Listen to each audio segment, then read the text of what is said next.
PSC easy ടിപ്സിൻ്റെ പുതിയൊരു വീഡിയോയിലേക്ക് എല്ലാവർക്കും സ്വാഗതം. ഇന്നത്തെ വീഡിയോയിൽ കറണ്ട് അഫയേഴ്സ് തന്നെയാണ്. കറണ്ട് അഫയേഴ്സിൽ പ്രധാനമായും നെക്സ്റ്റ് LDC എക്സാമിന് തയ്യാറെടുക്കുന്നവർക്കായിട്ടുള്ള ക്വസ്റ്റ്യൻസ്, അതുപോലെ LP UP ആയാലും LGS എക്സാമിന് എല്ലാ എക്സാമിനും പ്രതീക്ഷിക്കാവുന്ന കറണ്ട് അഫയേഴ്സ് ക്വസ്റ്റ്യൻസ് തന്നെയാണ്. ഫസ്റ്റ് ക്വസ്റ്റ്യൻ, റിമാൽ ചുഴലിക്കാറ്റിന് പേര് കൊടുത്ത രാജ്യം.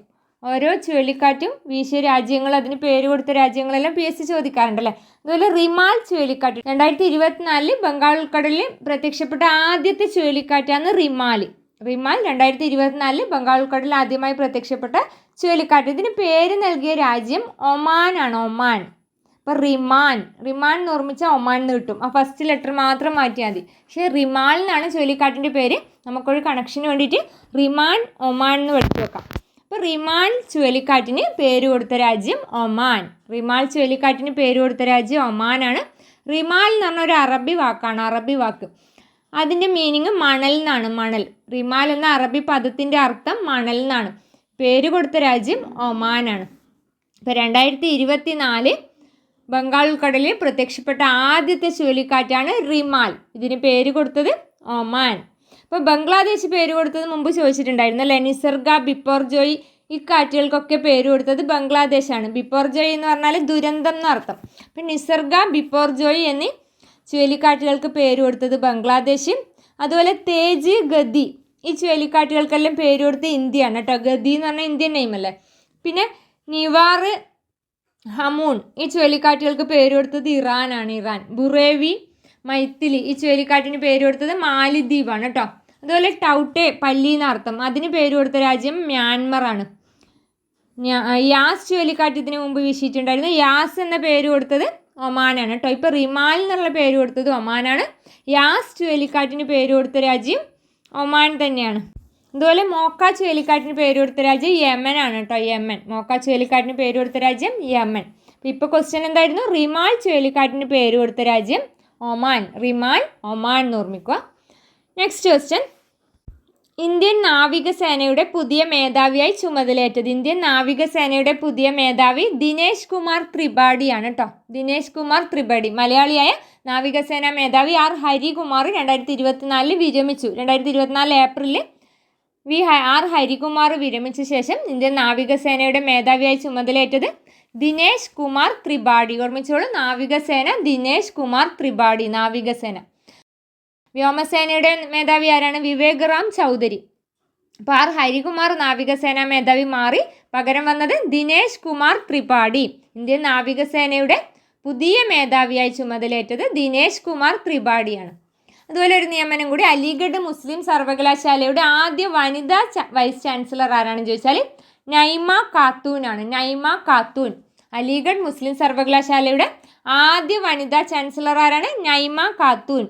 അതുപോലെ ജവഹർലാൽ നെഹ്റു യൂണിവേഴ്സിറ്റിൻ്റെ ന്യൂഡൽഹിയിലെ JNUവിൻ്റെ വൈസ് ചാൻസലർ ഒരു വനിതയായിട്ടുണ്ട്. അതിൻ്റെ പേരും PSC ചോദിച്ചിട്ടുണ്ടായിരുന്നു. ശാന്തിശ്രീ പണ്ഡിറ്റ് അല്ലേ. ശാന്തിശ്രീ പണ്ഡിറ്റ് ജവഹർലാൽ നെഹ്റു യൂണിവേഴ്സിറ്റിൻ്റെ വൈസ് ചാൻസലർ ആകുന്ന ആദ്യ വനിതയാണെങ്കിൽ അലിഗഡ് മുസ്ലിം സർവകലാശാലയുടെ ആദ്യത്തെ വനിതാ വൈസ് ചാൻസലർ ആരാണെന്ന് ചോദിച്ചാൽ നൈമ ഖാത്തൂനാണ്. അവർ 2014 മുതൽ അലിഗഡ് മുസ്ലിം യൂണിവേഴ്സിറ്റി വിമൻസ് കോളേജിൻ്റെ പ്രിൻസിപ്പളായിരുന്നു ഈ നൈമ ഖാത്തൂൻ. അലിഗഡ് മുസ്ലിം സർവകലാശാലയുടെ നിലവിലെ വൈസ് ചാൻസലർ, അലിഗഡ് മുസ്ലിം യൂണിവേഴ്സിറ്റി വിമൻസ് കോളേജിൽ പ്രിൻസിപ്പളായി കുറേ നാൾ ജോലി അനുഷ്ഠിച്ചിരുന്നു. അതിനുശേഷമാണ് ഇപ്പോൾ അവരെ വൈസ് ചാൻസലറായിട്ട് അലിഗഡ് മുസ്ലിം സർവകലാശാല വൈസ് ചാൻസലറായിട്ട് തിരഞ്ഞെടുത്തത്. നെക്സ്റ്റ് ക്വസ്റ്റ്യൻ, ഗഗൻയാൻ യാത്രികരെ സഹായിക്കാൻ വേണ്ടി വിക്രം സാരാഭായ് സ്പേസ് സെൻറ്റർ വികസിപ്പിച്ച ആപ്ലിക്കേഷൻ, ഒരു ആപ്പ് വികസിപ്പിച്ചിട്ടുണ്ടായിരുന്നു. അതിൻ്റെ പേര് ഗഗൻയാൻ യാത്രികരെ സഹായിക്കാൻ വേണ്ടി എന്താ പേര്? സഖി ആപ്പാണ്. സഖി. ഗഗൻയാൻ യാത്രികരെ സഹായിക്കാൻ വേണ്ടി ISRO Vikram Sarabhai space centre വികസിപ്പിച്ച ആപ്ലിക്കേഷൻ്റെ പേരെന്താണ്? സഖി ആപ്പാണ്. ഗഗൻയാൻ നമുക്കറിയാം പദ്ധതി പ്രഖ്യാപിച്ചത് 2018 അല്ലേ. 2018 ഗഗൻയാൻ, മനുഷ്യരെ ബഹിരാകാശത്ത് എത്തിക്കാനുള്ള ISROയുടെ പദ്ധതിയാണ് ഗഗൻയാൻ അല്ലേ. അത് പ്രഖ്യാപിച്ചത് 2018. അതിന് സഹകരിക്കുന്ന രാജ്യങ്ങൾ ഫ്രാൻസും റഷ്യയാണ്. 2 രാജ്യങ്ങളുടെ സഹായത്തോടെയാണ് ഗഗൻയാൻ പദ്ധതി നടപ്പിലാക്കുന്നത്. France, Russia. അപ്പോൾ ISROയുടെ ഗഗൻയാൻ പദ്ധതിയുടെ ആദ്യ പരീക്ഷണ വിക്ഷേപണം നടത്താൻ ഉദ്ദേശിക്കുന്നത്, വിക്ഷേപണം നടത്തിയത് 2023 ഒക്ടോബർ. 2023 ഒക്ടോബറിൽ. അപ്പോൾ അതിൻ്റെ ആപ്ലിക്കേഷനാണ്. യാത്രികരെ സഹായിക്കാൻ വേണ്ടി വികസിപ്പിച്ച ആപ്ലിക്കേഷൻ്റെ പേരാണ് സഖി ആപ്പ്. അതുപോലെ ഗഗൻയാൻ പദ്ധതിയിലേക്ക് തിരഞ്ഞെടുക്കപ്പെട്ട മലയാളി ആരാണ്? പ്രശാന്ത് ബാലകൃഷ്ണനാണ് കേട്ടോ, പ്രശാന്ത് ബാലകൃഷ്ണൻ. പിന്നെ ഗഗൻയാൻ ദൗത്യത്തിലേക്ക് പ്രധാനമന്ത്രി നരേന്ദ്രമോദി 4 പേരുടെ പേരുകൾ പ്രഖ്യാപിച്ചു അല്ലേ. അതിൽ മലയാളിയായ പ്രശാന്ത് ബാലകൃഷ്ണൻ, അതുപോലെ അങ്കദ് പ്രതാപ്, അജിത് കൃഷ്ണൻ, ശുഭാംബു ശുക്ല, ഇങ്ങനെ 4 പേരെയാണ് പ്രധാനമന്ത്രി നരേന്ദ്രമോദി അടുത്തിടെ പ്രഖ്യാപിച്ചത്. അപ്പോൾ ആ ഗഗൻയാൻ പദ്ധതിയിലേക്ക് തിരഞ്ഞെടുക്കപ്പെട്ട മലയാളി ചോദിച്ചാൽ പ്രശാന്ത് ബാലകൃഷ്ണൻ. അതുപോലെ ഗഗൻയാൻ പദ്ധതിക്ക് വേണ്ടി യാത്രികരെ സഹായിക്കാൻ വികസിപ്പിച്ച ആപ്ലിക്കേഷൻ്റെ പേരാണ് സഖി ആപ്പ്. സഖി ആപ്പ്. ഗഗൻയാൻ പദ്ധതിക്ക് വേണ്ടി സഹകരിക്കുന്ന രാജ്യങ്ങൾ ഫ്രാൻസ്, റഷ്യയാണ്. ഗഗൻയാൻ്റെ ആദ്യ പരീക്ഷണ ദൗത്യം 2023 ഒക്ടോബറിലാണ്. ഗഗൻയാൻ പദ്ധതി പ്രഖ്യാപിച്ചത് 2018. ഇതുപോലെ PSC ചോദിച്ചിട്ടുണ്ടായിരുന്നു ഗഗൻയാൻ ദൗത്യത്തിന് നേതൃത്വം നൽകുന്ന മലയാളി ശാസ്ത്രജ്ഞ ആരാണെന്ന്. അത് VR ലളിതാംബികയാണ്. വിക്ഷേപണ വാഹനം GSLV Mk3 ആണ്, GSLV Mark 3. അതുപോലെ നേതൃത്വം നൽകുന്ന മലയാളി ശാസ്ത്രജ്ഞൻ ഡോക്ടർ S ഉണ്ണികൃഷ്ണനാണ് കേട്ടോ, ഡോക്ടർ S ഉണ്ണികൃഷ്ണൻ. അപ്പോൾ പ്രൊജക്ട് ഡയറക്ടർ R ഹട്ടനാണ്. സാങ്കേതിക ഉപദേഷ്ടാവായിട്ട് ഗഗൻയാൻ്റെ സാങ്കേതിക ഉപദേഷ്ടാവായി തിരഞ്ഞെടുക്കപ്പെട്ട മലയാളി നാവികനാരാണെന്ന് ചോദിച്ചാൽ അഭിലാഷ് ടോമിയാണ് കേട്ടോ, അഭിലാഷ് ടോമി. അതെല്ലാം നോട്ട് ചെയ്തോളൂ. എൻ്റെ ക്വസ്റ്റ്യൻ എന്തായിരുന്നു? ഗഗൻയാൻ യാത്രികരെ സഹായിക്കാൻ വേണ്ടി വിക്രം സാരാഭായ് സ്പേസ് സെൻറ്റർ വികസിപ്പിച്ച ആപ്ലിക്കേഷൻ സഖി ആപ്പാണ്. നമുക്കറിയാം ഗഗൻയാൻ പദ്ധതി എന്ന് പറഞ്ഞാൽ മനുഷ്യരെ ബഹിരാകാശത്ത് എത്തിക്കാനുള്ള ഇന്ത്യയുടെ ISROയുടെ പദ്ധതിയാണ് ഗഗൻയാൻ പദ്ധതി. അത് പ്രഖ്യാപിച്ചത് 2018. സഹകരിക്കുന്ന രാജ്യങ്ങൾ ഫ്രാൻസും റഷ്യയാണ്. ISRO ഗഗൻയാൻ പദ്ധതിയുടെ ആദ്യ പരീക്ഷണ വിക്ഷേപണം 2023 ഒക്ടോബറിലായിരുന്നു. ഗഗൻയാൻ പദ്ധതിയിലേക്ക് തിരഞ്ഞെടുക്കപ്പെട്ട മലയാളിയാണ് പ്രശാന്ത് ബാലകൃഷ്ണൻ. അതുപോലെ നേതൃത്വം നൽകുന്ന മലയാളി ശാസ്ത്രജ്ഞ VR Lalithambika. Project director R ഹട്ടനാണ്. സാങ്കേതിക ഉപദേഷ്ടാവായി തിരഞ്ഞെടുത്തത് അഭിലാഷ് ടോമിയാണ്. അടുത്ത ക്വസ്റ്റ്യൻ, ഹരിവരാസനം പുരസ്കാരം 2024 നേടിയതാര്? ഹരിവരാസനം അവാർഡ് നേടിയത് 2024 PK വീരമണി ദാസാണ് കേട്ടോ, PK വീരമണി ദാസാണ് ഹരിവരാസനം അവാർഡ് 2024 നേടിയത്. നമുക്കറിയാം ഹരിവരാസനം അവാർഡ് എന്ന് പറഞ്ഞാൽ 1 ലക്ഷം രൂപയും പ്രശസ്തി പത്രവും ഫലകവും അടങ്ങുന്നതാണ് അവാർഡിൽ. ഹരിവരാസനം കേരള സർക്കാരും ദേവസ്വം സമിതിയും കൂടി സംയുക്തമായി നൽകുന്ന അവാർഡാണ് ഹരിവരാസനം പുരസ്കാരം. 1 ലക്ഷം രൂപയും പ്രശസ്തി പത്രമാണ്. അത് ആദ്യമായി നേടിയത് നമ്മുടെ ഗായകൻ KJ യേശുദാസ് ആണ്. യേശുദാസ് ആദ്യമായി ഹരിവരാസന പുരസ്കാരം നേടിയത് KJ യേശുദാസ്. ഇപ്പോൾ 2024 നേടിയതാണ് PK വീരമണി ദാസ്. അതുപോലെ 2023 PK വീരമണി ദാസിന് മുമ്പ് ശ്രീകുമാരൻ തമ്പിക്കായിരുന്നു.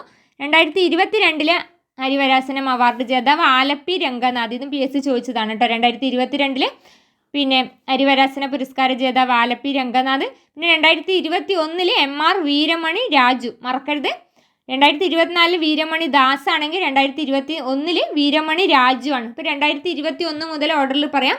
2021 ഹരിവരാസന പുരസ്കാര ജേതാവ് MR വീരമണി രാജു ആണ്. 2022 ഹരിവരാസനം അവാർഡ് ആലപ്പി രംഗനാഥ്. അതുപോലെ 2023 നേടിയത് ശ്രീകുമാരൻ തമ്പിയാണ്. ഏറ്റവും ഒടുവിലായി ഹരിവരാസന പുരസ്കാരം നേടിയത് PK വീരമണി ദാസ്. PK വീരമണി ദാസ്. ഇപ്പോൾ കേരള സർക്കാരും തിരുവിതാംകൂർ ദേവസ്വം ബോർഡും സംയുക്തമായി നൽകുന്ന അവാർഡാണ് ഹരിവരാസന പുരസ്കാരം. 1 ലക്ഷം രൂപയും പ്രശസ്തി പത്രവും ഫലകവും അടങ്ങുന്നതാണ് അവാർഡ്.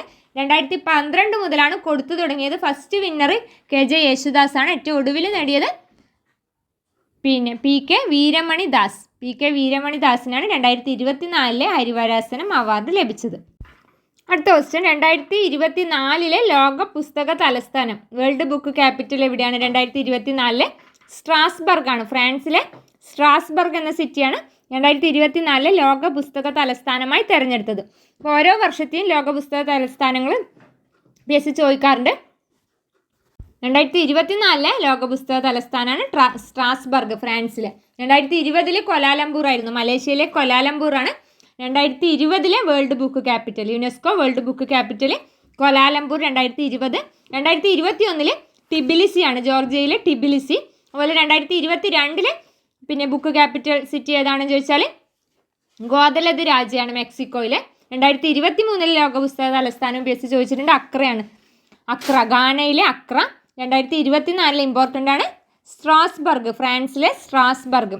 2024 ലോക പുസ്തക തലസ്ഥാനം സ്ട്രാസ്ബർഗ്, ഫ്രാൻസ്. 2020 കൊലാലംപൂർ. 2021 ടിബിലിസി. 2022 ഗോദലജാര 2023 അക്ര, 2024 സ്ട്രോസ്ബർഗ്. അപ്പോൾ ഇതുവരെ പറഞ്ഞ ക്വസ്റ്റ്യൻസ് ഒന്നുകൂടി പറയാം. ഫസ്റ്റ് പറഞ്ഞത് റിമാൽ ചുഴലിക്കാറ്റിന് പേര് കൊടുത്ത രാജ്യം.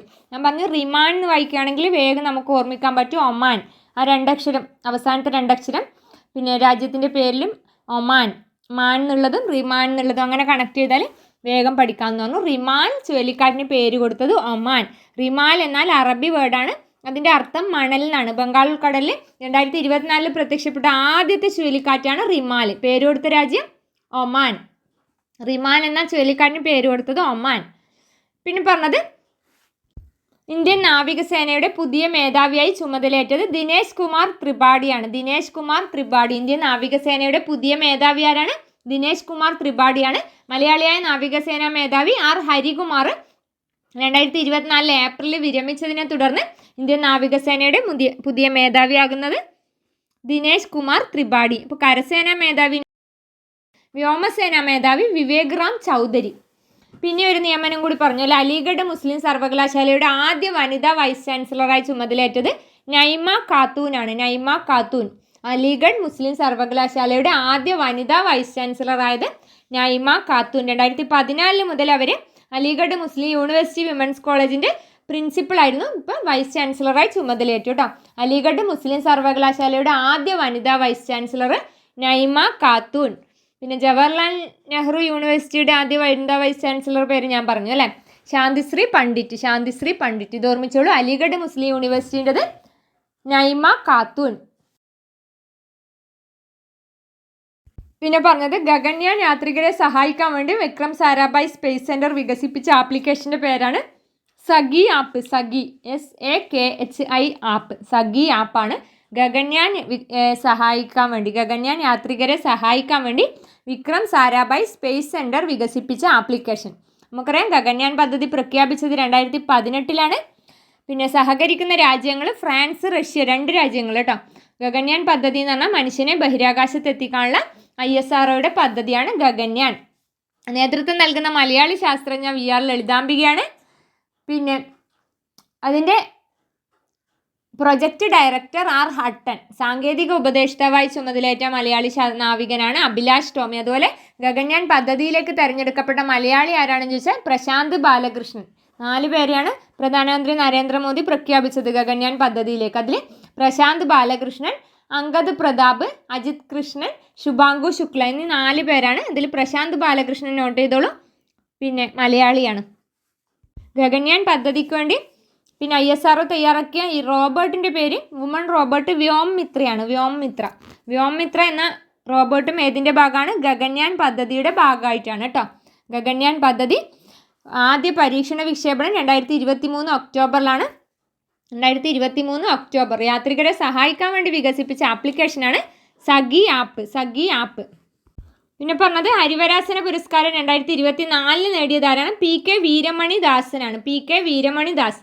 ഹരിവരാസനം പുരസ്കാരം എന്ന് പറഞ്ഞാൽ 1 ലക്ഷം രൂപയും പ്രശസ്തി പത്രവും ഫലകവും അടങ്ങുന്നതാണ് അവാർഡ്. കേരള സർക്കാരും തിരുവിതാംകൂർ ദേവസ്വം ബോർഡും സംയുക്തമായി നൽകുന്ന ഒരു അവാർഡാണ് ഹരിവരാസനം പുരസ്കാരം. 2012 ആദ്യമായി ഇത് കൊടുത്തു തുടങ്ങിയത്. KJ യേശുദാസ്, ഗായകൻ KJ യേശുദാസിനാണ് ഫസ്റ്റ് കിട്ടിയത് ഹരിവരാസനം അവാർഡ്. ഇപ്പോൾ ഏറ്റവും ഒടുവിലായി ലഭിച്ചത് PK വീരമണി ദാസ്.